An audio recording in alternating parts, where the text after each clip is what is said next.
The suitcase was still damp from the rain outside. He'd just returned from another conference. I told him I'd do the laundry. He kissed my cheek without looking at me. When I lifted the last stack of shirts, my hand brushed against a hidden zipper I'd never noticed. A small red velvet box slid out, landing on the tile with a muffled thud. I knew that sound. Jewelry. But when I opened it, it wasn't a ring. It was a delicate diamond bracelet, something I'd never seen before. And, tucked beneath it, a folded note. 6 words, 6 bullets straight through my chest. Can't wait to see you again, love. The handwriting wasn't mine. The perfume on the paper wasn't mine either. I didn't scream, I didn't cry. I stood there, staring at it, the hum of the washing machine the only sound between me and the end of our marriage. We met 12 years ago. He'd been the man everyone noticed when he walked in. Confident, charming. I was fresh out of grad school. Certain love was something you built brick by brick. Back then, he'd bring me coffee every morning, whisper stupid jokes just to make me smile. We talked about building a life, a home, a future. Now he barely touched me. His phone lived face down. Trips became longer, calls shorter, and the smell of unfamiliar perfume lingered on his shirts like a warning I pretended not to see. The first time I truly knew was 3 months ago. A dinner bill from a restaurant 2 hours away, dated the same night he claimed to be at a board meeting. 2 glasses of wine, a shared dessert. I kept my face neutral when I found it. It was easier to be underestimated. From that night forward, I stopped being a wife. I became an investigator.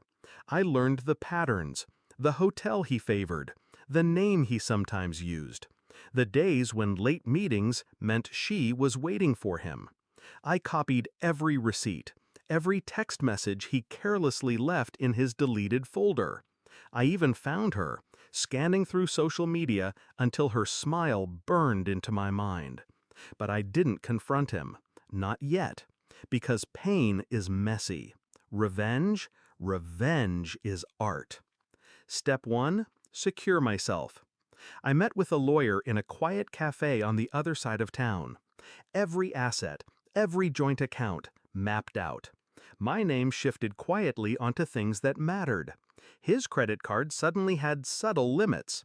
Not enough for him to notice, but enough for a noose to tighten. Step 2. The trap.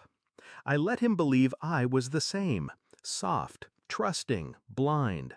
I packed his bags for trips. I kissed him goodbye.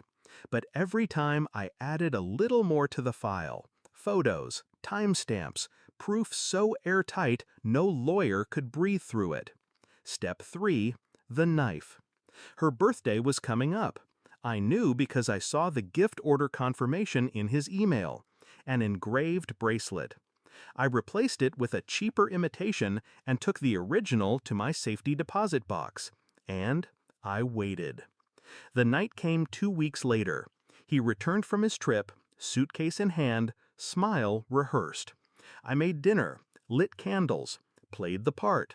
Halfway through the meal, I slid an envelope across the table. Open it. He frowned, tore it open, and began to read. Every page, every photo, every message.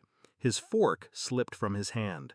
"Where did you—" he started. I didn't let him finish. "That's the evidence. Here's the settlement agreement. Sign it, or the file goes to her husband." He froze. He hadn't known I knew she was married too. I watched the blood drain from his face as he realized what that meant. Not just scandal, not just divorce.